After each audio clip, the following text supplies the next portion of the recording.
आप देख रहे हैं महाराष्ट्र जनशक्ति न्यूज चैनल और मैं हूं आपके साथ नेहा खान।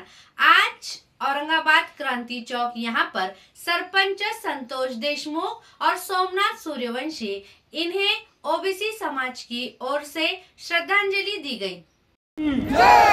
डॉक्टर बाबासाहेब आंबेडकरांचा संत भगवान बाबा की संविधान पद्धतीने त्या पदावर बसतो आणि संविधानिक पदावर बसल्यानंतर त्याला कोणत्याही अशा समाजाच्या स्टेजवर जाऊन जातीचं राजकारण करण्याचा अधिकार नाही।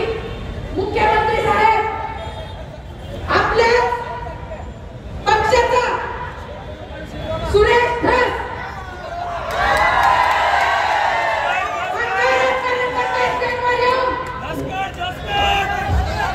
मी एकच सांगते, आष्टीमध्ये 1 वर्षापूर्वी घडलेली घटना आहे आणि सुरेश धस आणि त्यांची बायको याच्यामध्ये इन्व्हॉल्व आहे। एका आदिवासी महिलेला विवस्त्र करून यांनी मारले।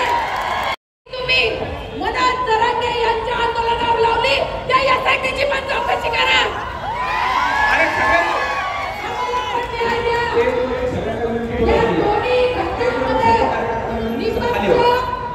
जे कोणी असतील ते कोणत्याही समाजाचे असो, या दोन्ही व्यक्तींना न्याय द्या आणि ओबीसी समाजाला सुद्धा न्याय द्या। आता 5 मिनिटांमध्ये प्राध्यापक लक्ष्मण आठवलेंचे आगमन होत आहे।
ओबीसी बांधवांच्या वतीने होत आहेत। आता माझ्या समोर माता भगिनी खूप मोठ्या प्रमाणात इथं जमा आहेत, तरुण वर्ग इथं जमा आहे।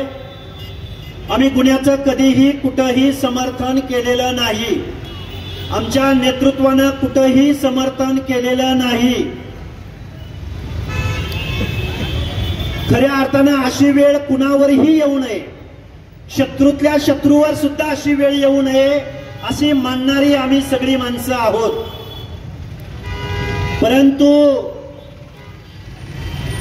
काही नेते निवडून आले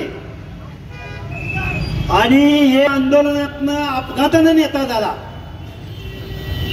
आणि त्याचा जो त्यांना ही जी भाषा होती त्याची भाषा अण्णानं घेतली आणि त्यांच्या संघर्षामधून तो काल परवा म्हणाला की मी घरात घुसून मारेन। खऱ्या अर्थानं हे जे वक्तव्य केलं, हे वक्तव्य या महाराष्ट्रामधल्या बीड जिल्ह्यामधल्या, छत्रपती संभाजीनगर जिल्ह्यामधल्या, जालना जिल्ह्यामधल्या, परभणी जिल्ह्यामधल्या, धाराशिव जिल्ह्यामधल्या, लातूर जिल्ह्यामधल्या सर्वसामान्य माणसांच्या मनामध्ये दहशत निर्माण करणारं वक्तव्य होतं।